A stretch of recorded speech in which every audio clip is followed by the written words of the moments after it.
Hello, I'm Corey and welcome to Embark EMR. I'm very excited to share it with you today. I originally created Embark for our own practice, but then we just started letting other people use it. So, what this demo is going to provide is a brief walkthrough of the full system.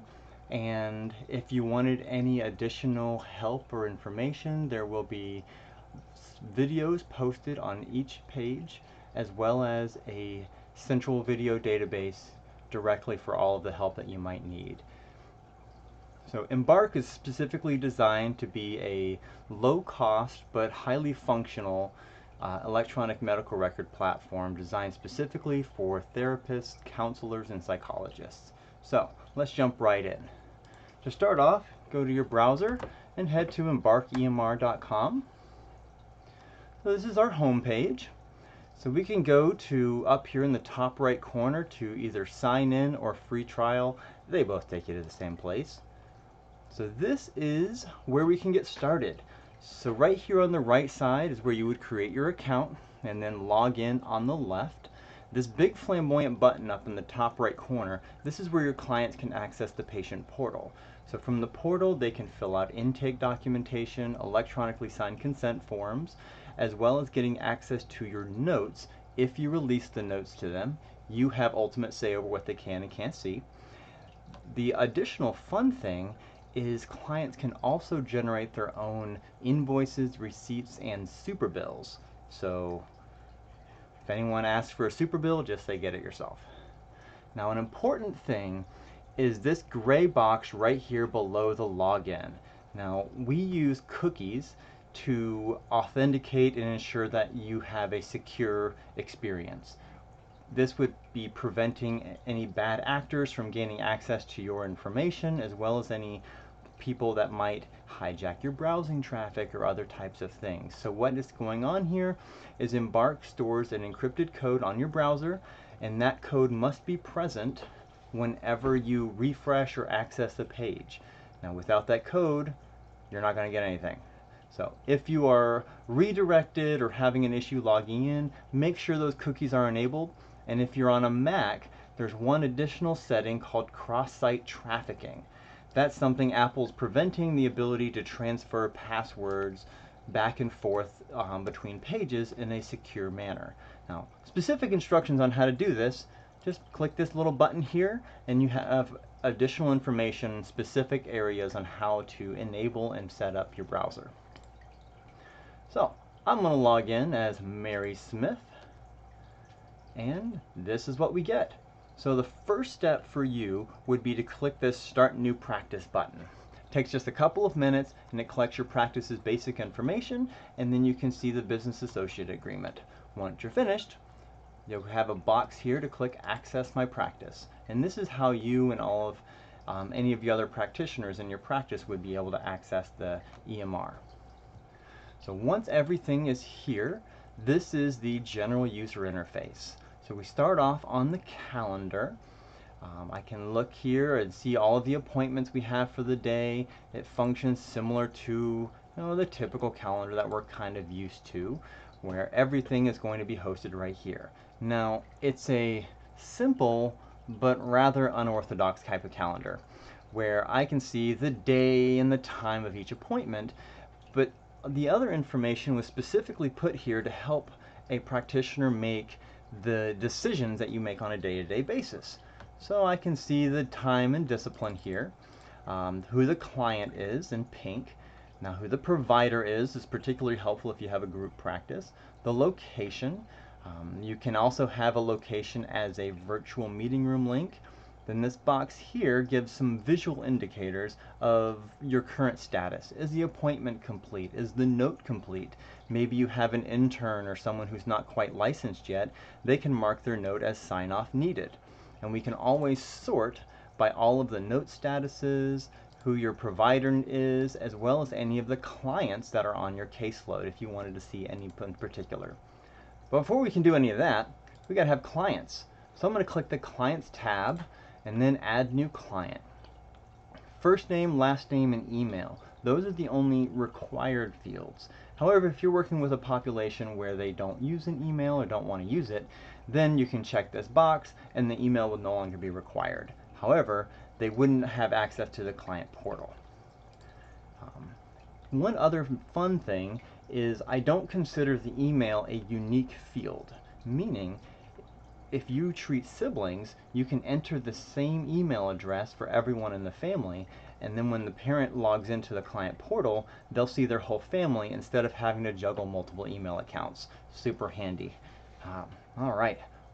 The bottom section, completely optional. If you capture new clients, like a lot of other people, it's usually you're receiving a random phone call, somebody's really quick and you've got things to do, so we can collect their basic information, why they're wanting to talk, any general notes that you might have, and then when you add them, this will be stored right in their client profile. So now that we have a client, I'm going to jump back over here to the calendar. So right here is when we can schedule a new appointment. I can click the drop down and see a listing of all of our clients. So let's do Frodo Baggins, and I can see right here this box just changed.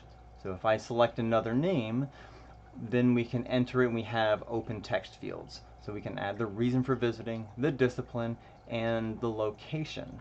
Now, if you were to store some information in the client's profile, you get a whole lot of other options. So if I select Julia Baggins, not only does her information pop up, but it looks like she also has a prior authorization on her file for 4 disciplines that we would be seeing her for. So you can track up to 4 disciplines for a client's prior authorization. And when you select them from the scheduling an appointment, you can see the discipline, how many sessions have been received, how many are remaining, and how many weeks remain in that period. I'll go over that a little bit more later, but all of this is done automatically, so you don't have to lift a finger. We can then select a provider if it's the group practice. If it's just you, then it'll be your name that pops up. Let's pick a day, and then we can do recurring appointments on a weekly and bi-weekly basis. You would just add the number of occurrences, and if I wanted to do this 15 times, it'll say we're going to go until February. Now, for whatever cute reason you might want to, you can select the appointment color. Now, there isn't a meaning to each of the colors. You can define your own meanings. This was a feature that a ton of people asked for, but all for different reasons. We can select the time, so let's do 10 a.m. to 11 a.m. and that's it. So I can jump down here to click submit, but we also have the appointment reminders. So text and email, let's select the text, and I can send this at the appointment scheduling, so right now, 24 hours to appointment start or an hour prior. And then in emails, you can actually select all 3, or you can select just one. Now on the email, we can have additional instructions that we might want to include, as well as uploading attachments. Once you're finished, click submit. Now, sometimes on the text message, there might be an issue with the client's phone number. So if I actually pick a client who has a known issue with their phone number, I can see, well, this text obviously isn't going to go out because they don't have a valid phone number on the system. So you will get a little bit of a warning here if you wanted to do a text message reminder, just to make sure you go in and you change this client's phone number to something that is recognizable and proper.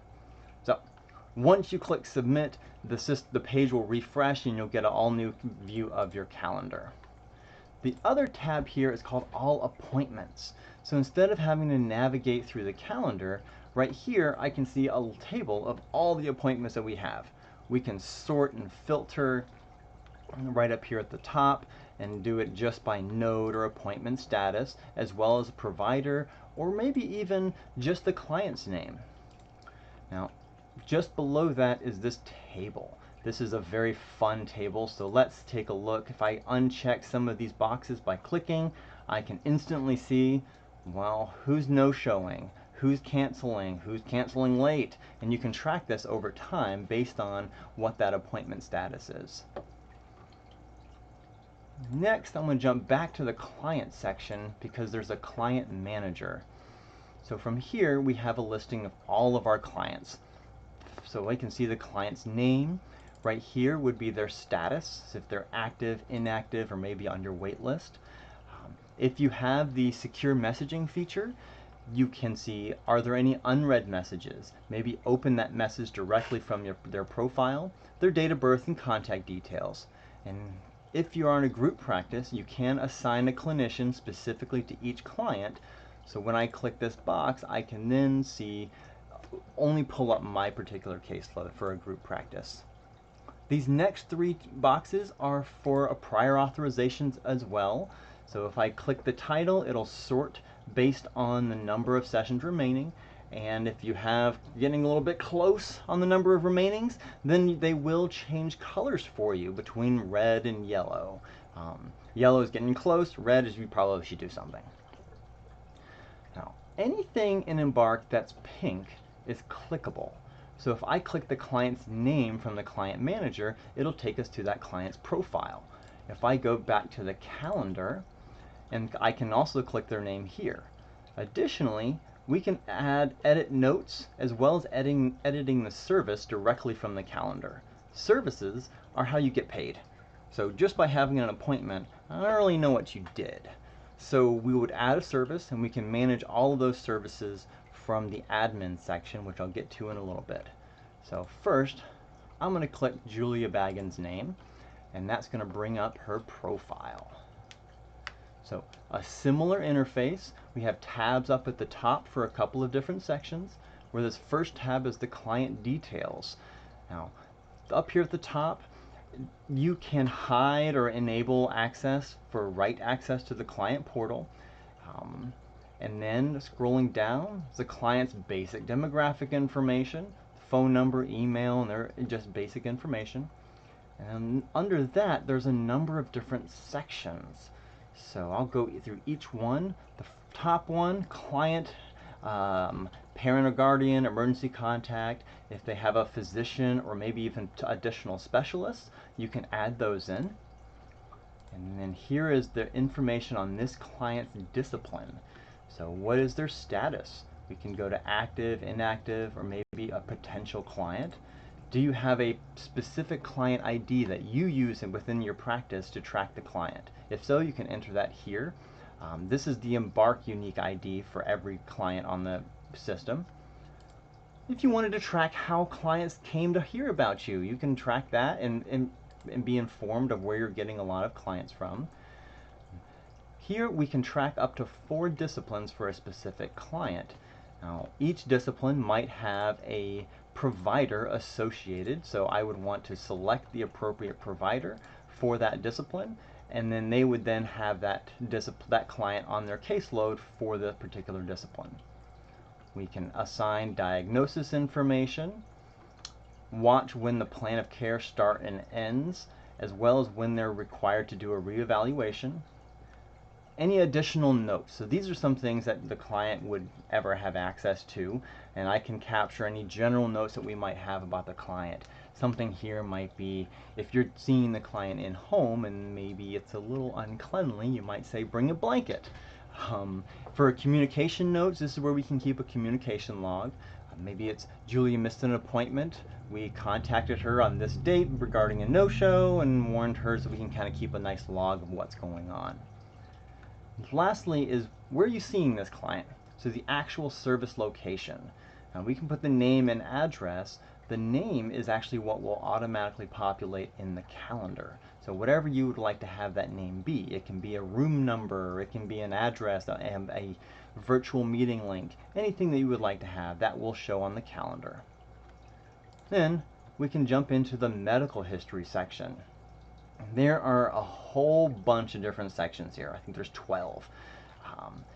The top 3 can be customized to have any title that you would like, and then inside of these text boxes you can also pre-populate these with your own language or questions that you would like to have the client address. This next checkbox over here on the left is the medical history will automatically show in the client evaluation and progress notes. Now, if you don't want that to show, then just uncheck the box and it'll be hidden. Now, Also, let's say some of these might not be applicable. So if you don't really care about the allergies section or some of these other ones, you can hide those from the admin section. All right, continue down. We can track payment information. How are they going to pay? Primary and secondary insurance information with all of those necessary fields that we might need to capture. And now prior authorization. So if you hover over this box, there is some logic on how this is working. So we would add the authorization number, how many sessions have been authorized, when it starts, when it ends, and now based upon all of that information, it will track how many services have been received, how many are remaining, and then how many weeks remain within that period. So all of this is specific to a particular discipline within this time range. Now, the last thing on here is their onboarding checklist. When you bring on a new client, here are some basic things that we probably would want to check and make sure that a client is properly onboarded into the practice. And then, have they signed your consent forms? If they have, it'll show up right here. Who signed it, when they signed it, the time, and their IP address, just so you a little bit of additional information. Any changes that you make to anything in Embark, you'll always want to click Update so to make sure that's saved. Now I can check appointment notes. So anytime you schedule a new appointment, one of these note templates is going to automatically be created. So I can see here's an incomplete note. I'm going to go ahead and click Edit Note. And now if you were to click that Edit Note from the calendar, it will bring up this same template here. So while it loads, it's actually pulling in information from a bunch of different tables in the database to pre-populate a lot of the information on this note. So everything on Embark is going to automatically be branded to your practice. So every note, template, document, superbill, invoice, even the client portal, everything has your practice information, your logo, and everything up in the top. And that doesn't cost any more. I won't go into that rant. So we've got the appointment note for Julia. Her client information shows up as well as the diagnoses. Then the appointment details. We can adjust the time here if there's a specific time range that was actually being worked on. Where the appointment took place. Maybe you want to capture, if it was a virtual meeting, you might want to capture their actual physical location. The place of service, these are just drop down the categories of your standard insurance categories. So let's say we did this at a school, then the service code just automatically shows up based on whatever you selected. No need to change that. Now the appointment status. This, you can change it. No show, canceled, provider canceled, complete. But when you submit your note, it will actually automatically change to complete. So if you did the note, then we're going to assume that the appointment happened. Now, session services and procedure codes. Like I said before, this is how you get paid. Now, I'm going to click the service name drop down, and there's a few services here. These are the services that I've added to this made-up practice. Now, you would have your own list of services that you can then manage. So I can see what the service name is and then the time. So if you did have multiple services with the same name, you can differentiate by the time. Let's go ahead and click an anger management session. The service code, like a CPT code, or that's what shows up automatically. And then let's say this was Mary. I can add a modifier, and then the session time or the units, however you want to kind of operate. If you populated those within your admin section when you set up that, then it'll both just show up. Now let's say you're a practice who bills multiple things in a single session. Well, I can go ahead and add another code, another service, and maybe it was actually a different provider, a different practitioner did this second appointment, second service. It will track and it will automatically add it. You can add as many services as you want. And also every service could have a different provider, or they could all have the same provider, however you need to do it. Now we get to the notes. This is a sort of choose your own adventure style of note template. So I can have all of these options up here to the left. Let's say I want to do a general note, and then you can select the different ones that you might want to address during this appointment, however you like to work. There is a button here at the bottom called Supervisory Sign-Off, so if someone needs their supervisor to review and sign off on the notes, they can check that box and it'll give an additional space for that supervisor to sign off on it. So if I scroll down, I can see there's buttons and text boxes and drop downs. There's a lot of information on here, and there's also kind of a lot of work, but I'm not really going to be able to get out of the work. But there is this cute little button at the top called Load Previous Note. If I click that, then the boxes will actually pre-populate with everything you did in that last session. So now we can have a good baseline to work from and have a nice level of continuity between appointments. Looks like we didn't do any activities last time, but if I were to select that drop down, I can add up to 10 activities and then populate this information based on what you did, how many times you did it, maybe any additional comments. Then we have the number of goals. So how goals work on Embark is I can add up to 10 goals within an appointment. Now we don't actually add the goals in the note or create the goals in the note. How this works is this will populate this box with all of the goals that this client is currently working on. So if I move this to the side and go back to the client profile, there's a goals tab. So on here, if I scroll down, there's going to be a table where we can manage and see all of the goals that this client is working on and what the status is. Maybe it's ongoing, discontinued, met, or it could be a future goal that we're going to work on one day. We can have short and long-term goals and then capture what the goal is, the baseline, and the intervention that is recommended, and any additional notes that you might want to have. So for those goals that are ongoing, those are the goals we're going to see in this box. Now just below that we can see a completion percentage. So how did they perform in this session? We can bring it on from a 0 to 100%, kind of show a subjective grading of how that client is doing. Now those will be plotted and tracked over time in this chart within the Goals tab. This chart can be filtered and printed and saved as an image, however you would like to use that. So continuing on within the note, we can add the progress, we have plan, and the last box that I checked is called out of session objectives. This is like homework. What did you tell the client to do out of the session? Finally, we've got a couple of extra buttons. Were they able to participate in the planned objectives? If you've worked with, say, a 3-year-old that might have a little bit of challenges and they ran around like a maniac for the entire session, well, that's going to be a no. Yeah, we couldn't do anything in that session. And then what level of progress was made? We would then add our e-signature. Credentials. This is something that we've seen a lot of people be audited against because credentials weren't shown on the note.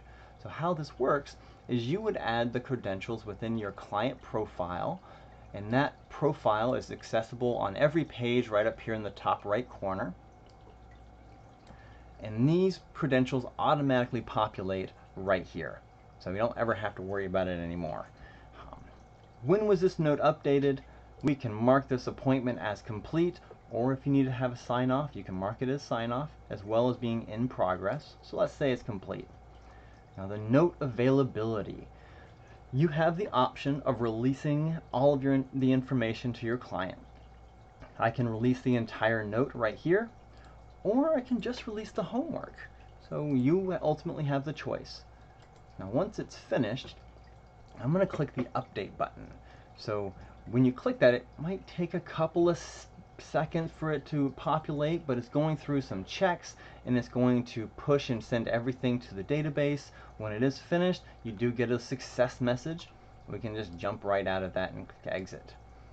Now sometimes there's might be a reason for you to go back into the note, maybe add some additional details, a change, or maybe even go back and then release the note to the client. Notes in Embark are not locked in, so once you complete a note, you can still go back in and manage and update that note. Let's say a client contacts you and asks for a copy of all of their notes. I can just go to their profile, check that box, and then click bulk edit. So if I clicked bulk edit, we can then manage and change any of these values here. Maybe what the appointment status is, or right here, note released. I'm going to check that box and I can click update. That would then release all of that client's notes to the client profile immediately. This last tab up here, documents and templates, I have the document section here at the top. This is an add-on. Most people don't actually need this because a lot of the information is already stored within the templates and pre-built information on Embark. However, if you needed to upload and store any external documents into the client portal, this is available as an add-on. So I'm going to click Open Client Documents. So what this allows you to do is upload and store documentation in the client's profile. This might be you would scan and upload an X-ray. I can also transfer that document to the client within the client portal, which is a very handy feature to have. Now, below that we have templates. So within here, there's this top row. We can add a date and then the note type. There's a general note, good faith estimate, progress and discharge note, a general evaluation, and there's also a speech and language evaluation. We are regularly adding more options to this list as well as updating these options based upon your feedback. So if you have ideas, let us know. Don't keep it to yourself. Now, we can then select the provider, add a title. Do we want to release this note to the client? Do we want their signature? And if we did, have they signed it? And they can electronically sign this from within the client portal. Now, there will be additional videos on these templates. That's it for the client profile. So I'm going to go ahead and exit out of this. For the practice owners or anyone who's sort of managing the financials for your practice, the billing tab will be available. Now, you can enable or disable access to the financial information for other practitioners if it's not necessarily applicable to their role. So I can see the revenue history over time in this chart, make any sorts or differentiations up in this top bar to filter the results. And now we have this table here. So this is the listing of all of the services that you've billed for. I can see the billed amount, how much is allowed, how much is paid, based on additional information. And now do we have how much has been paid totally, and then how much is outstanding left. I can sort by clicking the titles as well as filter by the ones that have a payment due. Now whatever is in this table, that will automatically generate an invoice, a receipt, and a super bill. So an invoice, this will pull all the services that this client has not paid for.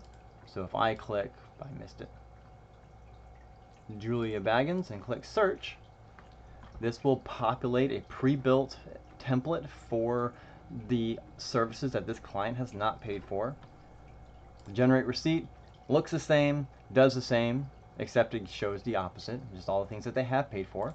And then the generate the super bill. I can select that client again and then click search, and that will build the template for the super bill. Your practice information, the client information, it brings in their insurance details, and these will be, if the insurance is not on here, if you're not taking insurance and it didn't add it, this table will still appear so the client can actually fill it out on their own. And then there is a big old table here with all of this client services and information. So they can take this and send it to insurance. On every document and template within Embark, you're going to see a download data button. This might also say download PDF.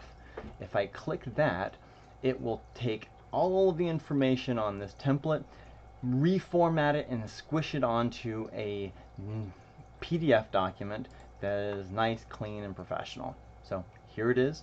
It's going to appear either in a new tab or your downloads folder, depending upon your browser settings. But you should get a notification once it's complete. So this is what the super bill looks like. I can see all of the client's information and then all of the services that they've been billed for. They can then take that right to insurance. So you can do this for the client, but I said in the very beginning, The client can do it themselves, so just tell them to get it themselves. Now, the last tab here is Other Tools. Since we're always adding more and more new fun things to Embark, this will have some additional information. Right now, we do have a mileage log, so if you're traveling, we can track mileage for every day, every patient, however you're tracking your mileage, we can add it right into this simple form. It is in the format the IRS likes to see, and at the end of the year, you have an instant tax document. Now, I'm going to go over the admin section in another video, but let's check the profile. It will be where a particular provider can manage their information, first name, last name, their MPI, credentials, and their phone number. This is where you can reset and manage your password, track your license. What states are you licensed in? What is that license number? When is the expiration date? Your notification preferences, and then the affiliate information. Now, the next tab up here is a CEU tracker. So this is going to be built in. Everybody has access to this particular template. It's not an add-on, it's just there. Within this table, when you have a continuing education course, well, add it into here. You can click the download data as well, and you have that instant document to then track all of your units over time. That's the end of this demo. Thank you, and have a great one.